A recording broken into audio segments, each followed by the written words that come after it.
Hello everyone, how are you doing? Welcome back to the channel. I hope you're all doing well. It's been a couple of days since we've done a video. I had a little bit of a weekend off. International break, Sporadic Crease was busy, and I thought, oh, why not go out myself? So I just kind of took advantage of the situation.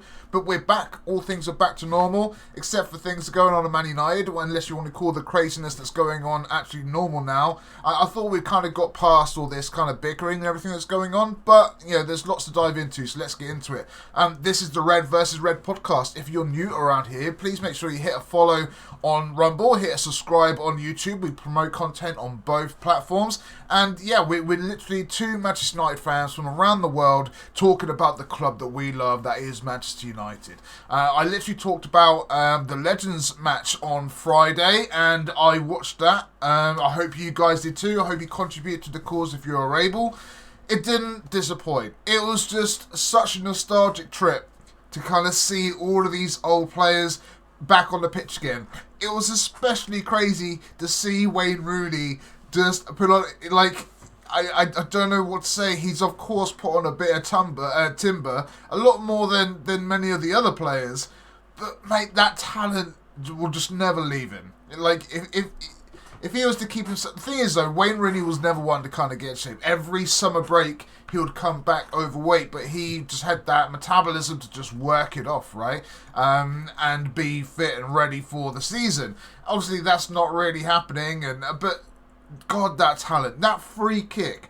You could not. I said on the Friday's video to make sure that the players watch the match anyway, right? And I hope that they watched the free kick. That's the most free kicks we've scored as Manchester United in like 12 months. When was the last time we scored a free kick? I need to Google. Last time Manchester United scored a free kick. Last time we scored a free kick, last time Manchester United were to score directly from a free kick was Cristiano Ronaldo against Norwich in the Premier League of the 16th of April, 23. That's crazy. That's actually, like, and for a Manchester United team through the years, growing up on people like Beckham and Scholes and Giggs, and Lord knows everyone else taking free kicks, the fact that it's been over a year that we haven't scored a free kick just blows my mind. And yet Rooney scored that free kick, top bins. I hope people were watching. But anyway, I digress. It was a great day out. It was great to see some of the feedback for some people. Some of the comments in the interviews at the end were rather interesting. Some seemed like they were trying to stir up a bit of dirt. You said, "Oh, Kobe Mainoo is going to be one of the most wanted." Like, what was Nicky Butt trying to say there? I'm not so sure. But it was a really great day out. Fantastic. For Rooney to score the goal. They didn't end up winning, but hopefully the Manchester United Foundation won, and because that's the most important thing. That's what it's all about, to help out the local communities and stuff, right? So yeah, I thought that was really good. So what's been going on over the last few days? Well, we've had this, we can have a nonce of the week maybe, something like that. But yeah, Paul Mitchell, who basically replaced Dan Ashworth. It took us months to get Dan Ashworth off Newcastle. We paid a fee, a compensational fee, to make that happen this summer, a little earlier than what we would, what Newcastle would have liked, but it was a little later for us. And to replace Dan Ashworth, they brought in Paul Mitchell, who again very highly regarded, has a deep history of literally doing some really good things at some really good clubs, and yeah, he's gone in to take over from Dan Ashworth, and he has basically come out and said, according to the Telegraph, Ashworth and other former members of Newcastle's recruitment team have been hurt and bemused by Mitchell's suggestion that the Magpies' structure was not fit for purpose. Okay, so imagine that. I mean, we scoured the globe pretty much for Dan Ashworth, and we're very happy with him, and with or so far, and with the time that he's been there, we've had a pretty good kind of summer. give or take the performances on the pitch sometimes, but we've had a pretty good summer. And if I'm honest, Newcastle have probably had their best couple of years in 2 decades, right? 25, 30 years ago, Newcastle were the cream of the crop. Shearer's on there, and Faustino Asprilla, and just Rob Lee, Brett Lee from the cricket. But yeah, they've done so many fantastic things back in the day, but they haven't really done much since. And I think these last 2 years have been absolutely awesome for them. Getting into Europe, challenging higher up in the Premier League, going on cup runs. It's been really exciting to see that from Newcastle. And that's mainly been down to people like Dan Ashworth and the people at the helm before they all kind of came to us. And the fact that Mitchell, who's again very highly regarded, has come out swinging, saying it's not fit for purpose. Newcastle's best couple of years, and apparently it wasn't fit for purpose. I think it's crazy. I obviously don't know the ins and outs of the clubs, but the fact that a member of staff that we've now hired is basically being attacked by the person that's kind of taken over. And they haven't really done much this transfer window, and I don't think they're going to do much this season. They've had What's-Her-Face left as ownership, so it's pretty much all the Saudis now. But surely Mitchell's comments are going to cause unrest from within the Newcastle camp as well. I'm sure Dan Ashworth left on good terms with a lot of people, a lot of relationships, a lot of the players and the staff within the club. And the fact that Mitchell's come in and started kicking his pram about and kicking his toys out of the pram, it's really strange. And it reminds me of a man under pressure. For whatever he hasn't had a good summer. Newcastle aren't probably, the grass isn't always green on the other side for them at the moment. I think they're in a little bit of a rough patch in terms of some of the players going. Some players are injured, some players are on high wages and they can't get out of the club. There's no money really to be spent because of financial fair play. And so maybe Ashworth left them in a position where, in the future they're going to be viable, but maybe their finances just aren't there. And since they've just had a takeover, it's very strange from Mitchell to come out and say these things. I don't know what he's thinking. Even if this was the case, you don't come out and say it in public, because then you're at risk of losing your job, right? If you're going to rock the apple cart inside the Newcastle Stadium, heck, he's trying to do that to us. It could be psychological warfare. It could be trying to... I don't know what he's doing. And I think your guess is as good as mine. I think it's very strange. But in my eyes, Ashworth done an amazing things at Newcastle over the last few years. And I thought that he left them in a good position. Maybe they didn't. Let me know in the comments. Let me know what your thoughts are on this. But yeah, to me, it's just absolutely crazy, right? So... it is what it is, right? Let's kind of move on to what else is been going on, Saf. Well, Luke's future, I liked that one. I saw that, I did that, and I was like, mate, that works. So Luke's future is in doubt, Luke Shaw's future. So I think a lot of us were raising eyebrows when obviously he went to England, okay, on the international tournament. And actually even more eyebrows that we stayed in long enough for him to actually get some game time. But that game time really wasn't anything to cry. It was more like fitness regaining time. Rather than, he wasn't confident on the ball. He wasn't attacking a lot. There was a cross or two here or there. But, his legs have got a lot thicker. So, his base, he's definitely not unfit. He's still keeping fit. But, it didn't work out amazing for Luke Shaw, right? But then he's come back to United, and we all knew it. We all called it. Lo and behold, he gets injured during pre-season, and we haven't again seen him. But now it looks like there's been yet another injury setback by a couple of weeks, and so people are now just thinking this is crazy. We can't just keep waiting for Luke Shaw to get fit because it's been absolutely yonks. So it looks like we've got a short list of left backs that we're looking for in January. I'm sorry, but we kind of called this. We should have. I know we done a lot during the summer. We couldn't do too much more with finances and everything else. There are rumbles that we might be getting a points deduction. This we'll have to find out and cross that bridge when we come to it. But look, I think it's about time that we looked at the left back situation seriously.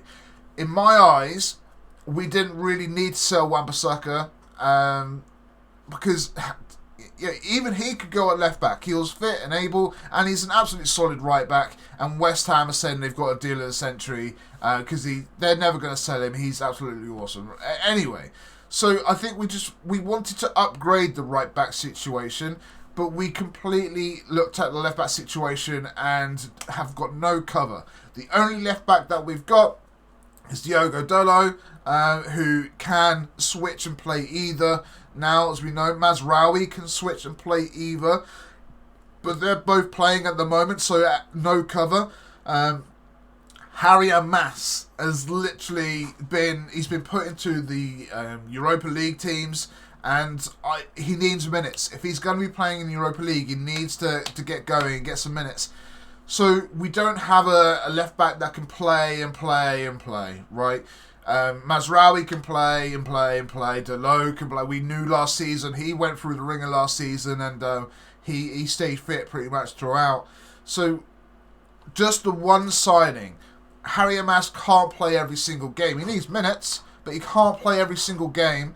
Therefore, we need to try and get in a left back if we can, just to say, look, that's our left back. He's the one that plays. And then we've got Harry Mas as cover. Tyrone Malacia and Luke Shaw can take all of their sweet time in getting fit. And then it's down to them because they may get sold in January. Right? So at least we have someone come in and say, that is our left back. That's the person that's fit. And then we've got the right back to say, right, we want to be a bit more attacking today. So we're going to go maybe Dalot or Mazraoui or whatever. At least we've got choice.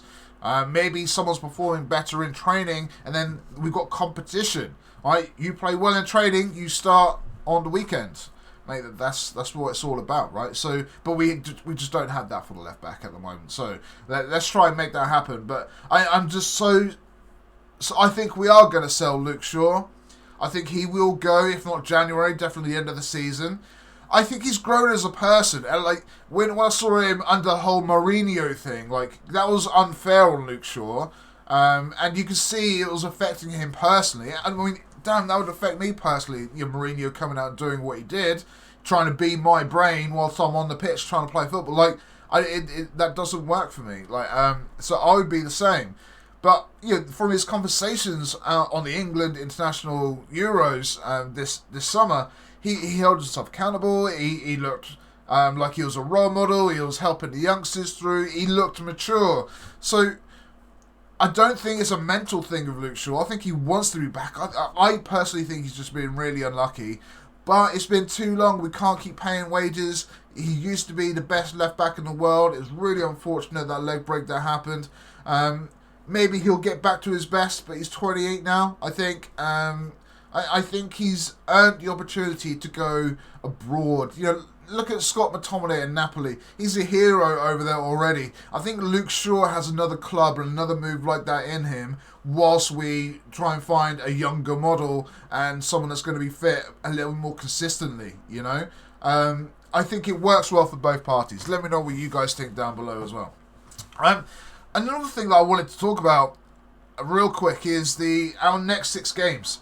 Our next 6 games are probably the most important 6 games that we've had, in my opinion, in recent history.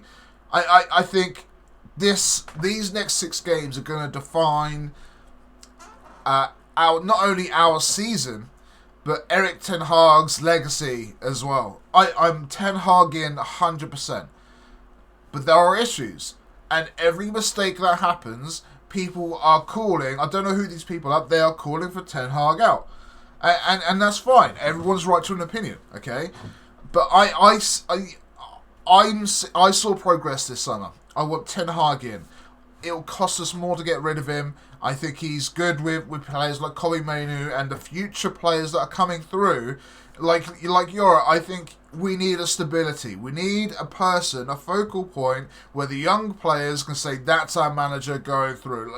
Look, results aside, I think that's the way to go forward, right? Having said that, the noise is getting louder and louder for every mistake, and but these next 6 games, our game on Saturday the 14th, this coming Saturday against Southampton at Southampton, is a big game to get right. Southampton isn't an easy place to go to, especially also their stadium.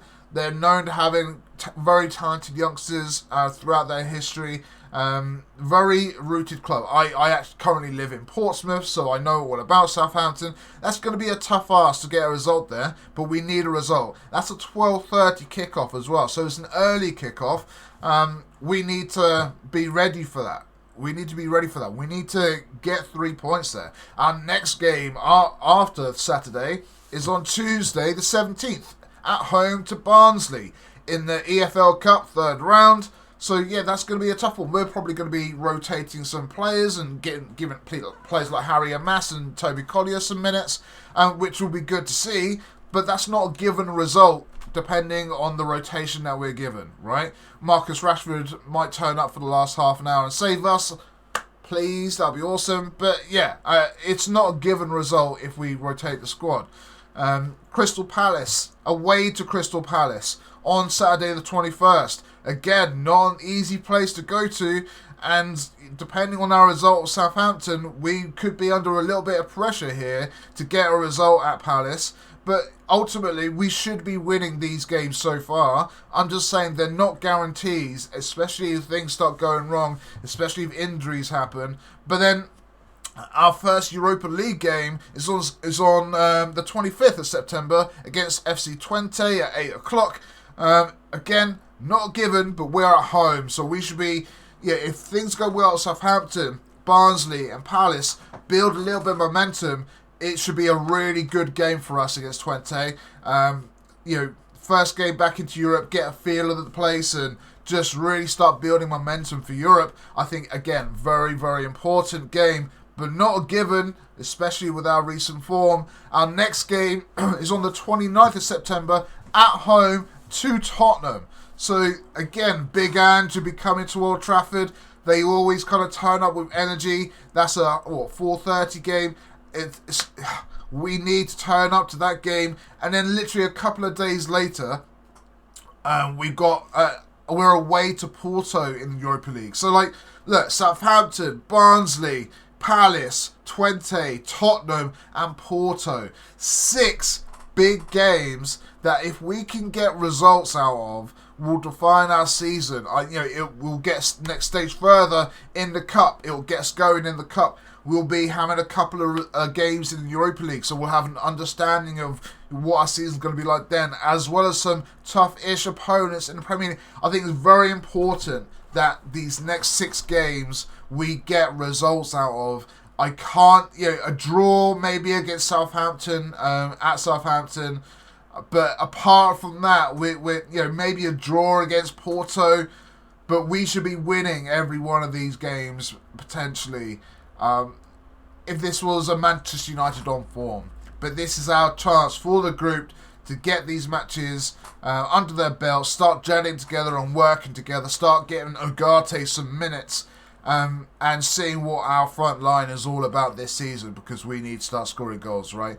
But yeah, these 6 matches are going to be key to defining our season, especially up until January. So we'll see how we go. Let me know what you guys think down below. There's just one more thing I kind of want to talk about, and that is Adrien Rabiot. Now, Adrien Rabiot has been on a free transfer since this summer. He's done the Euros, and look, apparently he wants to come to us. But you can't break the wage structure. Yes, we need a midfielder. If we needed a midfielder, we should have got Sofiane Amrabat. He was dirt cheap. He was willing to play and fight for the club. We didn't go for him. I'm only willing to even comprehend thinking of bringing in Adrien Rabiot on a free, as long as it fits the wage structure that we've built. Right? He is not a 300,000 plus player, especially if we get him on a free. He has to come in around about the 150, because he's going to be a bit part player for one season. if he comes in, I don't think it's going to be a multi-year deal. I think it's going to be for one season, maybe, depending on appearances, how much money he gets. But I don't see it. I don't think the club are going to take such a massive risk on someone like Adrian Rabiot, as well as pay him £300,000+ a week. It just doesn't happen. And if he's asking for more than that, I mean, we've got a problem. So yeah, I would rather just not go down that road, if I'm honest. But of course he wants to come to players like United. He doesn't have a club at the moment. He's not playing any football. He's not training. He's not getting paid. He wants his bag, and he also wants to put on some boots again. And that's fair play, but you can come to Manchester United on our terms, not on yours. I know you might have been taking more money from your previous job, but you're not in that previous job anymore, right? You're not playing for PSG anymore. So, yeah, I'm not so sure on the whole Rabiot deal. I think that we should be very cautious of that. Yes, of course, we need players, but do we have enough in Toby Collier and a couple of others? And that'll help us go through, maybe play Christian Eriksen a bit more to help us get through to that January window. I'm not sure, but I don't think Rabiot's the answer. But let me know what you think. I've been the Saffron Man. You should see sporadically on Friday, so make sure you stay tuned for that. He'll give you the breakdown of the Southampton match on Saturday. So yeah, make sure you hit subscribe, make sure you hit your follow, come say hello to us on Twitter or X, whatever you want to call it. And yeah, you'll see sporadically on Friday, and we'll both be back for the main podcast and for or against on Sunday. So yeah, thank you very much for listening. I hope you enjoyed it. I'll see you then. Peace.